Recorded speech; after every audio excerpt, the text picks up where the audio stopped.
बूटे की जड़ों में मिट्टी कम हो रही थी और उसे सांस लेने में मुश्किल पेश आ रही थी और उसका वजूद कपकपा रहा था और मेघ मूसलाधार बरसता जा रहा था। पत्थरों की ऊंचाई से भी ऊपर बरसते पानी के जर्रे सफ़ेद धुएं की शक्ल में फैल रहे थे और नीचे बूटे, झाड़ियाँ और घास अपने आप को जाहिर कर रहे थे कि इनके आसे पासे और बीचों बीच पानी बह रहा था। यहाँ इस ऊंचाई पर रुख न थे जो पानी की राह में रुकावट बनते, वो कहीं नीचे थे। वहाँ भी मेघ बरस रहा था। जहाँ कहीं चट्टानें थीं वहाँ पानी एक गहरे शोर से गिर रहा था, मगर जहाँ पत्ते और घास थी वहाँ उसकी आवाज़ कम होती जाती थी। अलबत्ता गिरा हुआ पानी एक हल्की गूंज के साथ पत्थरों और टहनियों के बीच पगडंडियाँ बनाता बह रहा था और हल्की नम पुरशोर तारीकी थी। न दिन था और न रात, बस मेघ था जो लगातार गिर रहा था और कई दिन और कई रात से मुसलसल गिर रहा था और बूटे की जड़ों में से मिट्टी खुलती जाती थी। सिर्फ इस बूटों को सांस लेने में मुश्किल पेश आ रही थी और उसी का वजूद कपकपा रहा था, वरना उसकी नस्ल के दूसरे बूटे इस बेपनाह बौछार को सहार रहे थे, क्योंकि वे सब इकट्ठे एक हजूम में थे, करीब करीब नुचड़े हुए, अपनी जड़ों में से नमी महसूस करते हुए और अपने वजूद के साथ जोर लगाते, धकेलते, पानियों को झुक कर राह देते। वो सब महफूज थे क्योंकि एक ग्रोह में थे और उनके पाँव की मिट्टी अगरचे गीली हो रही थी लेकिन उसके बह निकलने का इम्कान कम था। और वो जिसकी जड़ों में मिट्टी बह निकलने को थी जानबूझकर अपने गिरोह से अलग नहीं हुआ था। कोई परिंदा था जो इन ऊंचाइयों पर आ गया था और उसकी बीट एक बुलंद चट्टान पर गिरी और वो पत्थरों के बीच हवाओं ने थोड़ी सी मिट्टी जमा कर दी थी और इस मिट्टी में वो बीट गिरी। उसमें उसका बीज था जिसे बर्फ़ों ने ढांका और वह जिंदा रहा मगर सोया रहा। फिर रुत बदलने लगी, अपनी सी गर्मी से बर्फ़ पिघलाकर फूटा और सरेमूर की इस चट्टान पर दिखाई देने लगा। शुरू में जब हर पासे तारीकी थी और तारीकी पानियों पर तैरती थी तो कायनाती ताकत ने कहा कि रोशन हो जा, और देखो वहाँ रोशनी थी। तो इस बूटे ने सबसे पहले रोशनी देखी, जबकि उसकी नस्ल नीचे गहराइयों में तारीकी में थी और अब उसकी जड़ों में मिट्टी कम हो रही थी। चट्टान पर गिरते सारे पानी का बहाव उसकी तरफ था। वहाँ मिट्टी बहुत कम थी और घुल रही थी और उसका वजूद कुमला रहा था और यकदम तारीकी फिर पानियों पर तैरने लगी। उसके पत्तों पर नचड़ती हुई टहनियों ने पहली बार अपना माथा चट्टान की सख्ती पर गिरता हुआ महसूस किया। इसके बाद जड़ों के गिर्द सिर्फ हवा गर्दिश में थी। बूटा गिरा तो रुकावट हुआ और बहते पानी उसके बीचों बीच रास्ता बनाने लगे, फिर उसे धकेलने लगे, फिर उसका इख्तियार ख़त्म हुआ और वह बरसते पानी के बहाव का एक हिस्सा बनकर अपने घर से नीचे आने लगा। और इस हल्की पुरशोर तारीकी में जो न दिन था और न रात, उसने अपने आप को डूबते महसूस किया और फिर उभरते और फिर बेख्तियार होते और नीचे ही नीचे पत्थरों पर अटकते हुए, नीचे उतरते या गिरते हुए। और पानी की पगडंडियाँ उसके आसे पासे रवां थीं, जो कभी इस रास्ते में आ गिरती जिसमें वो बहता था, कभी इससे जुदा होकर दूर निकल जाती। एक पहर का सफ़र पूरा हुआ तो तारीकी हल्की होने लगी, मगर शोर बढ़ता गया और इस शोर में कोई बोलता था, शायद वही जिसने कहा था रोशन हो जा। वो बर्फ़ की एक सफ़ेद चट्टान के नीचे से गुजरा जो उसके रास्ते पर यूं झुकी थी कि ज़रा और झुकती तो रास्ता रोक लेती। अगर ये रास्ता रुक जाए तो क्या होगा। दूसरे पहर तारीकी फिर गहरी हो गई और पानी घने रुखों के सफ़ेद तनों के गिर्द लिपटता हुआ बह रहा था। ये रुख सिर्फ ऊंचाई पर होते थे और उनके तने और टहनियाँ बर्फ़ ऐसे सफ़ेद थे और उनके पत्ते छोटे छोटे थे। पहाड़ की ढलान पर उनका जंगल जिंदा लगता था और पानी शोर करता इसमें से नीचे आता था। इन सफ़ेद रुखों के आखिर में वो पहाड़ों से हमेशा के लिए अलग हो जाता और पानी की दीवार में चुना हुआ एक बड़ी ऊंचाई से नीचे हवा में गिरने लगता और देर तक गिरता चला जाता। जब उसका माथा एक बार फिर पत्थरों से टकराया तो उसकी कोमल टहनियाँ और बहुत सारे पत्ते उससे अलग होकर किसी और जानिब बह गए और वह खुरची हुई शाखों, रगड़ खाए हुए पत्तों समेत एक बड़ी नदी का हिस्सा बन गया। सरस्वती جو बड़े पानियों की माँ है, और 7वीं नदी है। उसके पानी आते हैं शानदार और बुलंद आवाज़ से चिंगाड़ते हुए। मैं अभी रुका नहीं था, लेकिन तारीकी छट रही थी और वो इस नदी में बेख्तियार बहता जा रहा था, जो ऊंची चट्टानों से सर टकराती एक आंधी की तरह बह रही थी। वो अपने ज़ोर से कमल के डंठल उखेड़ती है और अपनी ताकत वाली लहरों से पहाड़ों के किनारे तोड़ती है। ये भी जाने कितने पैरों की मुसाफत थी। फिर एक पैर उसे लगा उसके नीचे पथरीले गीटों के बजाय रेत बिछ रही है और रगड़ का शोर कम हो रहा है। अब उसके वजूद को पानी धकेल नहीं रहे, बल्कि अपने साथ लेकर चल रहे हैं। तब उसकी एक शाख पानी की गहराई में से हल्की होकर ऊपर बहाव में से उभरी।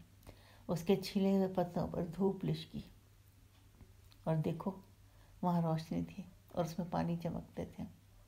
और वो एक ज़ोरदार नदी है जो पवित्र दिमागों को अपनी रोशनी से रोशन करती है। और इस रोशनी में पानी के बहाव पर झाग पानियों के सफ़ेद परिंदों की तरह तैर रही थी।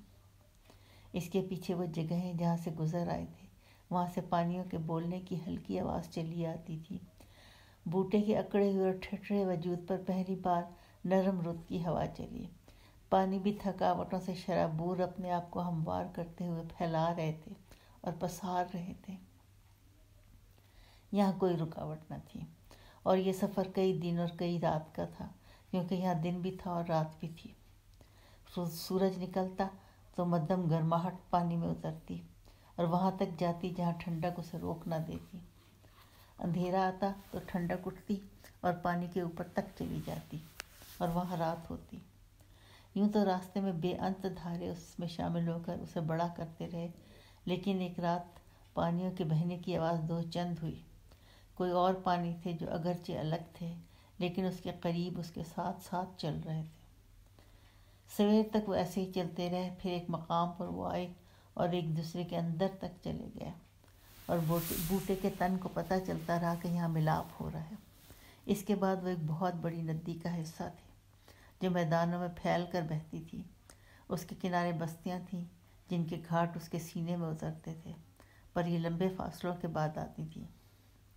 फिर कई पहर की मुसाफत हुई और एक बार फिर रुत बदलने लगी, गर्म होने लगी। नदी के पानियों में ठंडक कम होती चली गई। नीचे जहाँ रेत थी, गर्मी वहाँ तक पहुँचने लगी और पानी यूँ भी पहले से घटने लगा, क्योंकि सूखी फिज़ा के सांस उसे चूसते थे। सूरज की तपिश उड़ाने लगी। बहाव पर भाप धीरे धीरे उठती थी और पानी कम होता था।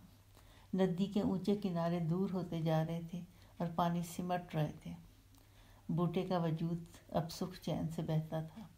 बुलंद किनारों से परे चंद मछेरों की एक बस्ती थी और उस समय सूरज डूबने को था। पानी के दो परिंदे बहाव के ऐन ऊपर जैसे ठहरे हुए थे और तेज़ आवाज़ में बोलते थे, और बूटा अटकता हुआ बहता जा रहा था। आरोशनी के पानी में डूबे हुए जुस्से के साथ जैसे कोई ससराता सांप लिपटा और उसकी कई ज़बानें उसके उभार और बीच को चाटने लगीं। एक डर की हिचकी उसके मुंह से निकली और वो नोकदार कानों वाले स्याह बिल्ले की तरह ठिठकी। उसके वजूद पर खौफ से कांटे उभरे और वो हड़बड़ा कर खड़ी हो गई। वो सरसराती हुई शय उसके पैरों में लौट रही थी। वो झुकी और डरते डरते पानी में पाँव के गिर्द हाथ फेरा। सिर्फ एक टहनी थी, चंद पत्ते और छिली हुई, और कई दिन और कई रात के बहाव से बेजान होती। सिल्मा, पारोशनी की आंखें खुश खुश फैल गईं। सिल्मा, उसने उधर को जिधर से ये बूटा आया था आंखें मीच कर देखा। दरिया किसी बुढ़िया के सीने की तरह हमवार था। पारोशनी नजरें जमाए खड़ी रही और देखती रही और बहुत देर तक देखती रही। तब उसने बहुत दूर मिट्टी भर सफ़ेद झाग को देखा जो डोलती डोलती उसकी तरफ आ रही थी, और उसके पीछे दो मुट्ठी झाग थी, और उसके पीछे वो फौरन नीचे बैठी और कान पानी के बहाव के साथ लगाकर पूरे बदन से सुनने लगी। हाँ, मध्यम से भी आवाज़ थी। दरिया बोल रहा था, बड़े पानी आ रहे थे। वो एक स्याह हिरन की तरह पानी को कूद कूद कर फलांगते किनारे पर गई। लुंगी को कूल्हों पर फंसाया झज्जर उठाई और सरोटों वाले रास्ते पर चलती हुई बस्ती की तरफ मुंह कर लिया। पानी मिट्टी पर उसके पाँव के निशान बनाता था और वो चलती थी। समरो ने अंगूठे और उंगली में भींचे पीपल के पत्ते ऐसी शक्ल के सफ़ेद मनके को देखा जिस पर स्याह धब्बों की गोल और तिरछी लकीरें थीं। ये मनका मैंने, समरो ने बनाया है। इस पत्थर के ढेर में से एक टुकड़ा लेने के लिए मैंने कितने दिन पसीना टपकाया और धूप में जुस्सा जलाया जो पकली की आवे से परे रुखों के करीब खड़ा है।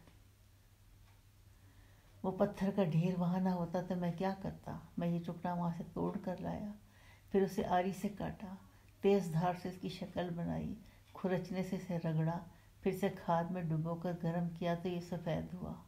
और इसकी सफ़ेदी पर मैंने कितने सांस रोककर सुई की मदद से आग पानी के साथ स्याह शक्लें बनाई। ये किसकी शक्लें हैं? ये क्या सूरतें हैं जो मैं इन पत्थर, मट्टी और सोने चांदी के मनकों और चौकोर मोहरों पर बनाता हूँ? ये कहाँ से आती हैं? यही शक्लें, यही मूर्तें इस बस्ती में कब से बनती हैं? जब से मैं हूँ, जब से मेरा बीज इस ज़मीन में उगा। लेकिन मेरा बीज सबसे पहले ज़मीन में किसने उगाया? ये पहला कौन था? उसे कौन लाया? उसे ये मूर्तें किसने सिखाई? नानकों ने? किसने? और जब मेरे अंदर का सांस हमेश के लिए बाहर जाकर दरिया पार होगा और मैं ठंडा हो जाऊंगा और मुझे भी एक मर्तबान में डालकर ज़मीन पर रख आएंगे, तो फिर ये शक्लें और मूर्तें कोई और बनाएगा? कब तक? कब तक ये मन का इस बस्ती में रहेगा? फिर कहाँ जाएगा? मेरी तरह मट्टी में? और बेअंत रात दिन बाद सूरज तो होगा, ये दरिया भी होगा, बस्ती भी शायद हो सकता है कोई बड़े पानी आने से पहले अपनी ज़मीन खो दे तो नीचे मेरी तरह दबा हुआ ये मन का उसे मिले। वो कैसा होगा जिसे ये मन का मिलेगा? मेरे जैसा या कोई और वो कैसे जानेगा ये मन का मैंने जिस पर इतने पसीने बहाए हैं और धूप जला हूँ मैंने बनाया है, सुमरो ने बनाया है। सुमरो ने पत्थर के एक टुकड़े को आग पानी में डुबोया और मनके के कोने में एक शक्ल को बना दी। अब जब कोई भी देखेगा वो जान जाएगा ये सुमरो लिखा है और उसी ने ये मनका बनाया है। पार रोशनी मगन चलती थी और सूरज डूबने का था। समरो की आंखों ने उसे देखा, ये रुकेगी। वो झज्जर कूल्हे पर अटकाए चलती रही, रुकी नहीं। हे पार रोशनी, समरो ने हीक लगाई। रुक, तेरे पीछे तो जैसे बड़े पानी आए ऐसे चलती है। पार रोशनी रुकी, समरो से देख रहा था। उसका चेहरा पार रोशनी का डूबू पानी ऐसा था, उस पर से हमवार और नीचे से गहरा और डूबू। पता नहीं इसकी गहराई में क्या था। वो उसके पास हुई और झज्जर रखने के बाद लुंगी को घुटनों पर खींचती बैठ गई। उसके लीड़े अभी तक खुश्क नहीं हुए थे। जिस जगह बैठी थी गीली होने लगी। मेरा जी चाहता है मैं भी खेत का काम करता। अब तक खोद के बीज डाल अपने जुस्से को ढील देता और चैन से काम काज किए बगैर रहता तेरी तरह। जो काम तू करता है वो हमें से कौन है जो कर सकता है? परोशनी मध्यम होकर बोली। पर इस बार तो देर हो रही है। पानी ना बरसा ना इधर से आया। सुमरो ने दरिया के वहाँ देखा जहाँ तक देख सकता था। बड़े पानी ना आए तो क्या होगा? पता नहीं, परोशनी बोली। पर उसने तो आना है। ऐसा तो कभी नहीं हुआ कि ना आए। नहीं, ऐसा कभी नहीं हुआ। तब समरो ने देखा कि उसकी मुट्ठी एक गीली और छली हुई टहनी पर बंद है जिसे वो कुछ छुपा कर पीठ पीछे रखती है। ये बूटा कैसा है? पकली के लिए है। वो शताबी से कहने लगी। मूर्तें उलीकने के लिए टहनी है। बड़े पानी ऐसे नहीं थे कि किसी को सुनगुन हो, पता चले कि आ रहे हैं और दूसरों को बताता फिरते, बस्ती में बोलता फिरे। इस तरह तो वो वापस चले जाते हैं। ऐसा ही होता था। जिसे भी पता लगता वो चुप रहता और जब वो आते और किनारों से निकलकर खेतों को बहते थे तब सभी को आपो आप पता चल जाता और फिर बस्ती में कोई एक कहता कि इस बार सबसे पहले मैंने जाकर जाना कि ये आ रहे हैं, पर मैं चुप रहा। और इस बार पारोशनी की बारी आ गई थी। उसने तब तक नहीं बोलना था। पानी का बूटा है? समरो ने आगे होकर फिर पूछा। नहीं, पारोशी उठने लगी। वर्चन पता नहीं आए कि ना आए। पारोशनी बैठ गई। ये मन का मैंने अभी बनाया है, तुझे चाहिए तो रख ले। पारोशी ने कच्ची दीवारों और सरोट की छत वाले इस छप्पर को देखा जो समरों का घर था और कामकाज का ठिकाना भी। वो सिर्फ मनके और मोती नहीं बनाता था बल्कि मोहरें भी घड़ता था और दरिया की सीपियों पर सील बोटे भी खोदता था।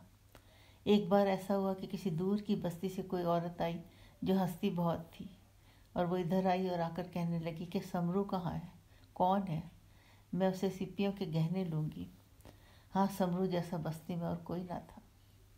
उसकी मोहरों पर परिंदे, हिरन और दरिया के जनौर जैसे करवटें लेते और उडारियाँ मारते थे। वो सचमुच के दिखते थे। बस्ती के लोग इन मोहरों को बाजुओं पर बांधते और अपने छपरों की दीवार के साथ लगा कर देखते। वो खेती करने के लिए पत्थर से कुदालें और कस्सियाँ भी बना लेता था। समरू की हथेली उसके सामने खुली थी। इस पर वो सफ़ेद मनका धरा था जिस पर स्याह धब्बों की गोल और तिरछी लकीरें थीं। रख ले, समरू ने फिर कहा। फसल पकने पर मैं खुद ले लूँगी, वो बोली।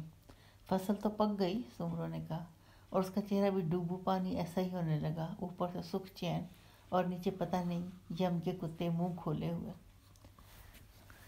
समरू हमेशा अजीब अजीब बातें करता था। वो कहता कुछ था और उसके अंदर कुछ और होता था, और ये कुछ और उसके चेहरे पर होता था। यूं पार रोशनी से सुनती कम थी पर देखती ज़्यादा थी। उसे वो इतना ही अच्छा दिखता था जितना कि वर्चन। इसके बीच में गर्मी और नमी दोनों के देखे से आती थी। तू वर्चन के लिए दिन गुजारती है और रात सोती है, पर वो मैं भी तो हूँ। हाँ, तुम वही हो, पर वो आ जाए तो। पैंडा बहुत बड़ा है रोशनी। पहले तो उसे घाघरा के साथ साथ शतुद्री दरिया तक जाना था, फिर जहाँ ये मिलाप करते हैं वह शतुद्री के दूसरे पासे जाकर सिंधु की तरफ, और मोहनजोदड़ो वापसी पर शायद वह हरियोपिया भी आए। ये बहुत बड़ी बस्तियाँ हैं, हरियोपिया और मोहनजोदड़ो। हाँ, कितनी बड़ी। समरो ने पहली बार अपने मोटे होंठों को ढील दी तो उसके दांत लिशके। मैं गया तो नहीं, पर वो ज़रूर हमसे बहुत बड़ी बस्तियाँ और बहुत दूर हैं। मैं जाऊँगा भी नहीं। जो बूटा उखड़ गया, सूख गया, मेरी हरियाली यहीं पर है। और वर्चन, वो तो लौटेगा, उसके अंदर अमन नहीं। वो एक जगह रहे तब सूखता है। लेकिन समरो, तूने उसे भेजा था, तूने आप। ना ना, समरो मुस्कुराया सर हिलाता। मेरा तो बहाना था। मैं तेरे लिए वहाँ से ऐसी चीज़ें लाऊंगा जिनसे मन के और मोहरें ऐसे बनाएगा जैसे कभी ना बनाए हो। मेरा तो बहाना था। कहता था, समरो, मैं तेरी मोहरें और सीपियाँ उधर को ले जाता हूँ और उन्हें बताता हूँ कि हमारे पास तू है, और एक बोतली भर कर ले गया। हमारी बस्ती का कोई नाम क्यों नहीं, पर रोशनी शायद कहीं और थी। जहाँ भांत भांत के लोग हों, अंदर के बाहर के, जहाँ अमन ना हो वहाँ नाम रखे जाते हैं, और जहाँ लोग बस्ती ना हो वो नाम रखते हैं। हम तो खुद बस्ती हैं। हम यहाँ ना हो तो वहाँ हो, तो वहाँ बस्ती होगी, तो नाम क्यों रखें। और ये बस्तियाँ बड़ी कैसे बन जाती हैं? इन्हें हम बड़ा बनाते हैं, छोटी बस्तियों वाले। हमने घाघरा किनारे पर जो कुछ बनाया, उन्होंने इसकी सुन गुण पाकर वहाँ यही कुछ बड़ा करके बना दिया। ये चौकोर मोहरे वो कहाँ बनाते थे? और घाघरा की बस्तियों के मेरे जैसे वहाँ गए तो उनको सिखाया। ये बर्तन और खेती करने के ढंग इधर से गए। बीज यहाँ का था और फूटा वहाँ जाकर, और रुख उनके सुरों पर छाया बना। पर इन बस्तियों वाले हम जैसे नहीं पा रोशनी। सिंधु में बड़ी बड़ी कश्तियाँ तैरती आती हैं, बहुत दूर की बस्तियों से। जिधर सूरज डूबने को जाता है उधर के लोग भी वहाँ आते हैं, और मोहनजो वाले ऐसी चीज़ें पास रखते हैं जिन्हें हम नहीं जानते। अगर हम नहीं जानते तो क्या है? रोशनी एकदम बफर गई। जो कुछ यहाँ है हमारे पास, पानी और खेतों और रुखों में, उनके सिवा मेरा जुस्सा तो और कुछ नहीं मांगता। क्या सब कुछ जानना ज़रूरी है? जितना जानोगे उतना उखड़ोगे। मैं भी इस बस्ती से परे कभी नहीं हुई और न कभी होंगी। मेरे घर में जो कुआं है, उस कुएं से मीठे और ठंडे पानी और कहाँ होंगे समरू? हों भी तो हमें मीठे नहीं लगेंगे। समरू ने हड्डियों के टुकड़ों, पत्थरों और मिट्टी के ढेरों में से एक और मनका उठाया और उसे वहाँ रख दिया जहाँ पारोशनी की भारी पीठ पर कसी लुंगी में से पानी नुचड़ नुचड़ कर ज़मीन में बैठा जाता था। मनके ने एक प्यासी ज़मीन की तरह नमी को चूसा اور اس کا رنگ دھیرے دھیرے سرخ ہونے لگا۔ یہ کیا کرتا ہے؟ پاروشنی ڈری اور کھڑی ہو گئی۔ سمرو نے من کا اٹھا لیا۔ بہت دن ہوئے، اتنے ابھی تو بھی نہیں تھی اور میں بھی نہیں تھا، تو ادھر بیلوں پر سوار کچھ لوگ آئے تھے جن کے پاس ایسی چیزیں تھیں جو ہم نہیں جانتے۔ میری میاں نے سرخ سالودے کو ان سے یہ مٹکا لیا، پانی میں ڈالنے سے یہ رنگ بدلتا ہے، تو اسے پرے رکھ، میرے پاس نہ لا۔ سمرو نے اسے پرے رکھ دیا اور اس منکے کو اٹھایا جس پر وہ کام کر رہا تھا۔ پر یہ والا تو میں نے خود بنایا، یہ رکھ لے، فصل پکے کی تو رکھ لوں گی۔ نہیں، اس کے لیے مجھے تیری ٹوپا بھر کنک نہیں چاہیے، یہ تو ویسے رکھ لے، بازو پر باندھ لے، ڈھولی کے طور پر باندھوں گا میں۔ پاروشنی نے اس کا زور والا سیاہ ہاتھ اپنے بازو کی طرف بڑھتے دیکھا تو اس کی آنکھوں میں پورے بدن کے ڈھہ جانے کا سندیسہ سیاہ ہوا۔ سمرو نے سلوا کے ریشموں سے بنی ہوئی رسی کے ساتھ مٹکا اس کے بازو پر کس دیا۔ ورچن آ جائے گا، سمرو مسکرایا۔ میں جاتی ہوں، وہ مٹکے پر ہتھیلی رکھ کر بولی۔ رسی ماس میں کھب رہی تھی۔ پتہ نہیں بڑے پانی کب آئیں گے۔ سمرو پاروشنی سے پرے دریا کے بہاؤ پر تھا۔ پتہ نہیں۔ وہ جانے لگی تو رکی۔ سمرو تو اب بھی سونے میں چلتا ہے، دیکھتا ہے؟ سمرو کا چہرہ پھر سے ڈوبو پانی کی طرح سلوٹوں کے بغیر پدھرا ہو گیا۔ ہاں، پر سچ مچ تو نہیں چلتا، لیکن سچ مچ دیکھتا ہوں بہت کچھ۔ اس رات کیا دیکھا؟ اس رات تو کچھ نہیں دیکھا۔ نیند میں ایسا ڈوبا کہ سویرے باہر آیا۔ جو کچھ دیکھتا ہوں تجھے بتا دیتا ہوں۔ پاروشنی مڑی، اس کی پیٹھ سمرو کی طرف تھی۔ ٹھہرو، سمرو نے اپنے آپ میں گم ہوتے ہوئے کہا۔ پاروشنی رکی۔ وہ جانتی تھی اب سمرو کہے گا جو کوئی اور نہیں کہتا۔ سمرو نے آنکھیں جھکا کر زمین کو دیکھا، جیسے وہاں سے کچھ جان رہا اور کہنے لگا، جیسے ایک سفید سانپ جنگل کے جانور پر حملہ کرتا ہے، ایسے اس نے، جس کے دانت سفید کمپلوں کی طرح لشکتے ہیں اور اس کی کوہنیوں میں چوڑیاں ہیں اور کنگن ہیں، اس نے مجھ پر وار کیا ہے۔ پاروشنی کے ہونٹ کھلے اور اس کے دانت سفید کوپل ہوئے۔ اس نے مڑ کر سمرو کو دیکھا نہیں اور باہر رستے پر آ گئی۔ وہ ماتی کے پتھروں کی گرد کے نشانوں پر پاؤں دھرتی چلنے لگی۔ سمرو منکوں اور مہروں پر شکلیں بناتے ہوئے گم ہوتا تھا اور ایسی عجیب عجیب باتیں سوچتا تھا، پھر پاروشی سے کہتا تھا اور اسے یہ باتیں بھلی لگتی تھیں۔ بستی پاروشنی کے قریب آتی گئی۔ پہلے چھپر کی کچی دیوار کے ساتھ لیٹے 3 کتوں نے آہٹ سن کر کان کھڑے کیے، گلے میں سے خور خور کی آوازیں نکالنے کا ارادہ کیا اور دمیں زمینوں پر پٹخیں۔ اگلی دونوں ٹانگوں پر اپنے آپ کو سیدھا کیا، پھر اس کی باز کو اپنا جان کر پھر سے لیٹ گئے۔ آج دوپہر پرندے کی طرح سرخ سوکھتی ہوئی آنکھوں نے اس بستی کو دیکھا تھا کہ دریا کے ساتھ سیدھی دیواریں اور سیدھی پدری چھتوں کے چند چھپر میں، جن میں 2 بڑی گلیاں پہاڑ پاس سے بنے سیدھی جاتی تھیں۔ ان چھپروں کے پیچھے 2 چھوٹی اور تنگ گلیاں ہیں، اور وہ بھی سیدھے ہیں، جیسے کسی بچے نے کھریا مٹی سے سیدھی لکیریں کھینچ دی ہوں۔ ان گلیوں کے بیچ میں پکی اینٹوں کی نالیاں تھیں۔ یہ گھروں اور گلیوں کا رنگ مٹی تھا جو ہر طرف اڑتی تھی، اور پاروشنی اس مٹی پر پاؤں دھرتی ایک تنگ گلی میں داخل ہوئی۔ گھروں اور گلیوں کا رنگ مٹی تھا، صرف اس لیے کہ اب کے پانی برسے دیر ہو گئی تھی۔ گھاگرا کنارے اس بستی کے لوگ ایسے ہی تھے جیسے اس کے کناروں پر کھڑی ان بستیوں کے تھے جدھر سے پانی نیچے آتے تھے۔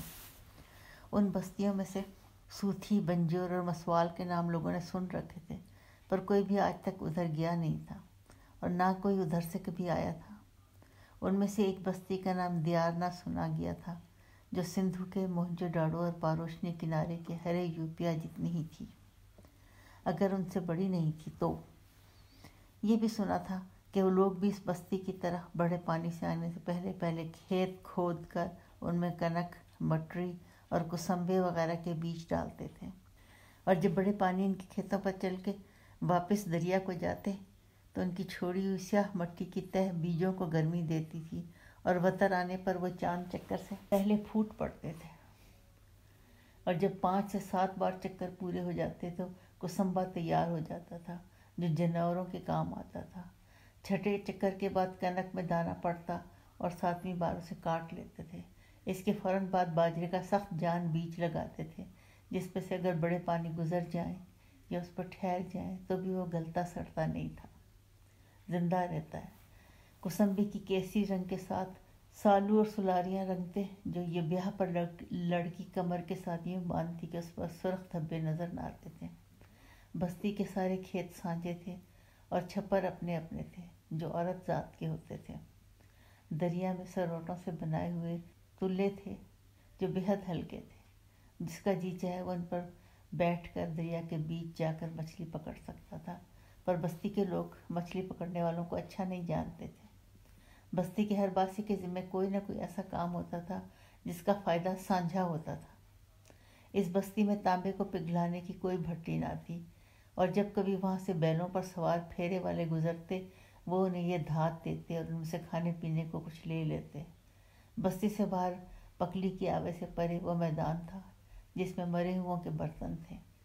साथ में छोटे छोटे पत्थरों का एक रास्ता था, जिसका जो कोई भी ठंडा होकर हमेशा के लिए दरिया के पार चला जाता, वो उसे मट्टी में रखने के बाद इस रास्ते में एक और पत्थर रखकर घर लौटता। रास्ते के सारे पत्थर इतने थे जितने इस बस्ती में आकर जाने वाले थे। बस्ती के शुरू में लिंग का टीला था। यहीं दरिया के साथ भिक्षु टीला भी था, जो अपनी जगह बदलता रहता। मिट्टी और रेत का ये ढेर सुस्त कछुए की तरह हवा के रास्ते में पड़ा सरसराता रहता, आलती पालती मारे बैठा रहता। फिर बड़े पानी के बाद हवाएं चलती और धीरे धीरे इस मिट्टी की रेत उठाती रहती और उन्हें रास्ते के दूसरी तरफ डालती रहती। यूं कुछ दिनों में पूरा टीला बदल लेता, तभी से भिक्षु टीला कहते थे। एक जगह से उठते था और दूसरी जगह जा बैठता था, और अगली रुत में वो फिर वहीं वापस आ बैठता। इस उठक बैठक में उसकी मिट्टी और रेत घटती बढ़ती नहीं थी, उतनी ही रहती थी। लिंग के टीले पर सरसों के तेल और गेंदे के फूल पड़े रहते थे, जैसे किसी ने यहाँ आना हो। वो रात को आता था और चढ़ावा चढ़ाकर चुपके से चला जाता। बस्ती वाले सिर्फ एक दूसरे के साथ ही नहीं, बल्कि रुखों और जानवरों से भी बातें करते थे, क्योंकि उनमें तो वो सांस होता था जो अनानकों ने सब में फूंका था। और पानी तो खुद बोलते थे, पर उनकी बोली सब नहीं, सिर्फ लिंग टीले के करीब आलकस से लेटा गेरू ही समझता था। जब बड़े पानियों के आने में देर होती तो बस्ती वाले एक चंगेर में मछली और गेंदे के फूल लेकर उसके पास जाते। वो मछली खाकर फूल सूंघते हुए दरिया में उतरता और पानी पर मुँह रख के कुछ कहता, फिर कान लगाकर सुनता और वापस आकर बताता कि पानियों ने ये कहा है। पर बस्ती के सारे लोग उसकी बातों को मानते नहीं थे, और सब कुछ सिर्फ इसलिए कि उनसे पहले यही कुछ होता आया था। और दूसरी बस्तियों के बारे में भी उन्होंने यही सुना था।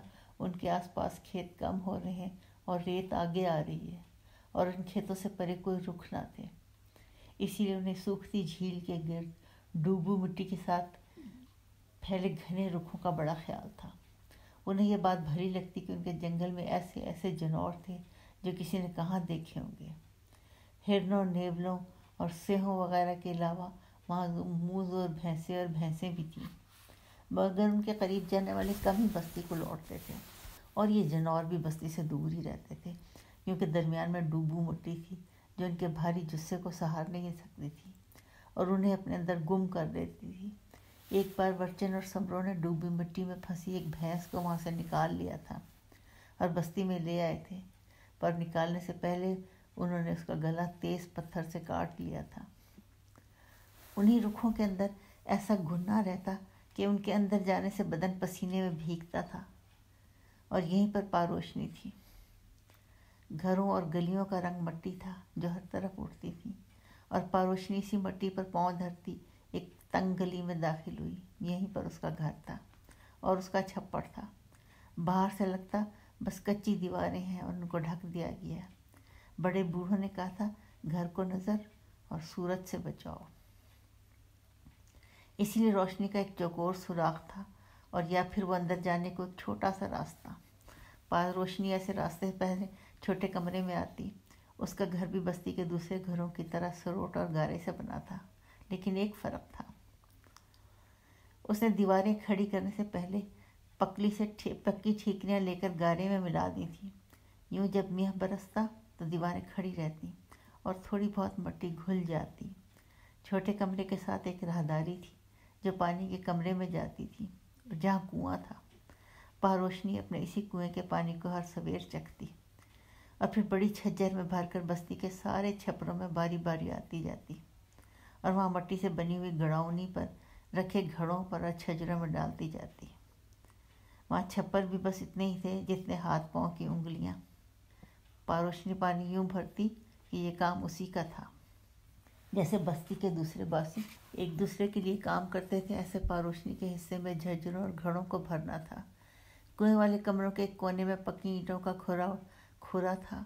नहाने धोने को और उसके साथ बदन से फोक निकालने को मट्टी की एक बैठक थी। खुरे और बैठक में से पानी और फोक को निकालने के लिए सुरख मिट्टी की एक गोल नाली थी जो बड़ी गली में ज़मीन के नीचे बने हुए गड्ढे में जाती थी। कुएं वाले कमरे में सिर्फ एक राहदारी आती थी और उसमें रोशनी के लिए कोई सुराख न था। और यहाँ पहुंचकर पारोशनी की आंखें देर तक देखती रहती। तब जाकर नीम स्याही में उन्हें मंडेर पर रखा हुआ बोका और उससे बंधी हुई सिल्मा की रस्सी दिखाई दी। पारोशनी के बदन पानी की नज़दीकी को सूंघते थे। उसका सारा जुस्सा थरथराया। उसने दोनों हाथों से बोका उठाया तो जान लिया कि इसमें पानी है, और वो हमेशा इस कमरे में जाने से पहले एक बोका निकाल कर मंडेर पर रखती थी। उसके हाथ पांव ऊपर हुए तो उसने बोका मुंह से लगाया। ठंडा पानी कुछ तो उसके गले में बहा और ज़्यादा उसकी वर्षों से निकलकर उसकी छातियों को ठंडा करता फर्श पर गिरा। उसने सवेर से कुछ नहीं खाया था। जहाँ पानी ने उसे ठंडक दी वहाँ उसे पेट के खाली होने का एहसास भी हुआ। उसे शाम के लिए कुछ अन्न पानी करना था। वो छोटे कमरे में वापस हुई। यहाँ के एक कोने में कनक से भरी हुई कलहोटी थी। उसने कलहोटी में हाथ डाला तो उसकी उंगलियां कनक पर रखी पत्थर की टोपी पर ठहर गईं, जो कनक मापने के काम आती थी। यहाँ से उसने टोपी भर कनक निकाली, फिर दोनों कमरों के दरमियान में उस खुली जगह पर आ गई जहाँ से उसे आसमान दिखाई देता था। उसने ऊपर देखा। शायद वो जो मरने के लिए आया था उसने भी ऊपर से मेरे छप्पर को देखा था, और इस वेड़े के आधे हिस्से पर छाँव के लिए छप्पर पड़ा हुआ था और दूसरे हिस्से में एक जानिब एक बड़े पाटों वाली चक्की थी और इसके साथ एक ओखली थी जिसके कोने में मूंगली धरी थी। यूँ तो सब लोग एक बार ही कई दिनों के लिए आटा पीस कर रख लेते थे, लेकिन पारोशनी इस बारे में बड़ी वहमी थी। वो अपने खाने को हर रोज़ आटा पीसती और कहती कि पुराने आटे की रोटी का स्वाद तो जानवरों के लिए है, और वैसे भी जिन दिनों बड़े पानियों ने आना होता है उन दिनों आटे में सुसरी और कीड़ा लगने लगता है।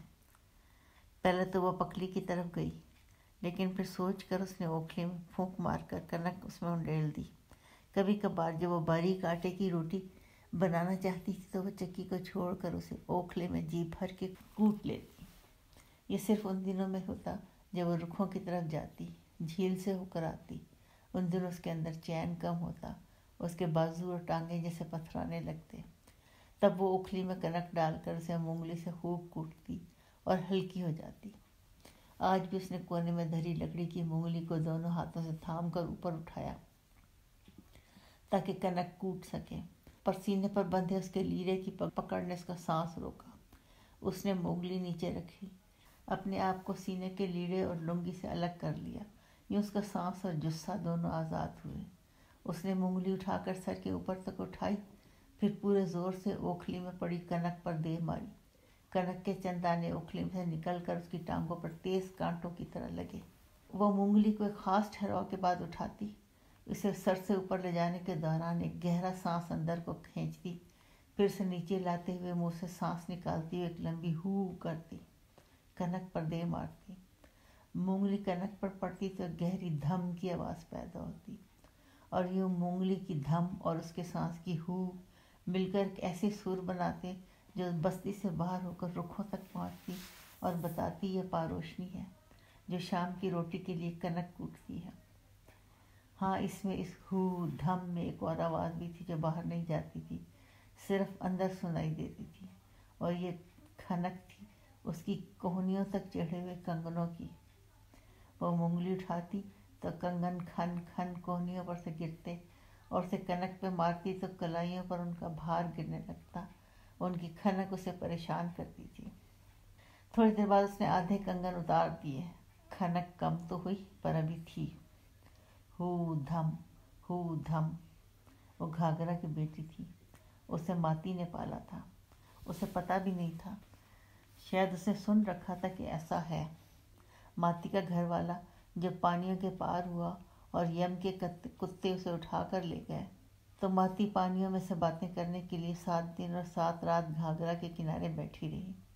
7वीं रात उसने सरोटों में एक बच्चे के रोने की आवाज़ सुनी। वो उसे उठा कर घर ले आई और कहा कि पानी जो जिंदा होते हैं उन्होंने इसे जन्म दिया है, अब मैं इसे पालूंगी। उसका नाम एक राहगीर ने रखा जो कहता था, हरी यूपिया एक बस्ती है जो पारोशनी दरिया के किनारे है, और चूंकि इसे दरिया ने जन्म दिया है इसलिए इसे पारोशनी कहो। माती की छातियों में इतना दूध था कि तीनों पुत्रों को रज पिलाने के बाद भी पारोशनी के जुस्से को बड़ा करने के लिए बहुत था, और वो बड़ी हो गई। और जब वो इतनी बड़ी हो गई कि अपना काम काज खुद कर सके, तो उसने अपने हाथों से ये घर बनाया और माती से अलग हो गई। एक ही छप्पर तले 4 जवान जैसे सुख से नहीं सो सकते थे। अब वो बस्ती का एक अंग थी जिसके जिम्मे सवेरे सवेरे पानी भरना था और अपने हिस्से की ज़मीन खोद कर उसमें बीज डालना था और बड़े पानी की राह देखना था, सबकी तरह। पर इस बात और थी, सिर्फ वो जानती थी कि पानी आ रहे हैं और बाकी लोग राह देख रहे थे। हु धम, हु धम। वर्चन के माँ बाप भी कब के रुखों के अंदर जा चुके थे और उसने उन्हें एक बार देखा भी था। उन्हें तो नहीं, पर उनके पिंजरों को। जब कोई बूढ़ा होता था, उसके हाथ पैर जवाब देने लगते तो जिसे सूझबूझ होती थी वो जान जाता था कि बस ये बस्ती और सब कुछ छोड़ना है। अनगिनत दिनों और रातों के बोझ ने उसके जुस्से को फोक कर दिया है और उसे जाना है। और ऐसे लोग किसी रात अपनी सरोट की चटानियों से उठकर चुपचाप रुखों में चले जाते थे और फिर वहीं रह जाते थे। और जो नहीं जाते थे या जिनको यम कुत्ते ठंडा कर देते थे, उनके लिए पकली बड़े बड़े मर्तबान बनाती, जिनमें डालकर उन्हें ज़मीन में रख दिया जाता था। और यूँ वर्चन भी पारोशनी जैसा था, न कोई आगे न कोई पीछे। हु धम, हु धम। और सुमरो, वो भी वर्चन था और वर्चन सुमरो था। वो दोनों के नामों से गीली होती थी। हु धम। उसे यूँ लगा जैसे बाकी जो आधे कंकन रह गए थे उनकी खनक बढ़ती जाती है, उसके माथे पर लगती है, शोर बहुत है। उसका सारा बदन पसीने में नहाता था जहाँ वो खड़ी थी। उसके पाँव से पसीना गिरता था और ज़मीन में, प्यासी ज़मीन में गुम हो जाता था। जब भी वो मूंगली को नीचे लाकर कनक पर मारती तो पसीने के छींटे उसके बदन से उठते। और शाम गहरी हो चुकी थी, कंगनों की खनक अब उसकी बर्दाश्त से बाहर हो रही थी। उसने मूंगली रखकर बाकी कंगन भी उतार दिए, जो पसीने की वजह से फिसलते हुए आसानी से उतर गए। अब खनक खत्म हुई, सिर्फ हु धम की आवाज़ थी और कोई शोर न था। और जो कुछ पहन लो, जितना पहन लो उतना ज़्यादा शोर। कंगन बंधन है जो बंदा आपो आप पहनता है अपनी मन मर्जी से। एक कंगन वर्चन है, दूसरा समरो है, तीसरा वो चीज़ें जो बदन मांगता है, चौथा अच्छी फसल, पांचवा इन चीज़ों की आस जिनके बगैर गुजारा होता है पर जिनके लिए जी करता है। और ये सारे कंगन मिल मिला के बाजू भर देते हैं और भार होते हैं और खनकते रहते हैं और शोर करते हैं। जितने कम होंगे शोर भी कम होगा, ना होंगे तो सुख होगा, शोर ना होगा। पर बंदा कौन कौन सा कंगन उतारे। पारोशनी का पसीने में भीगा हुआ स्याह जुस्सा बस्ती में उतरती हुई शाम में बहुत देर तक दिखाई देता रहा। हु धम, हु धम, हु धम।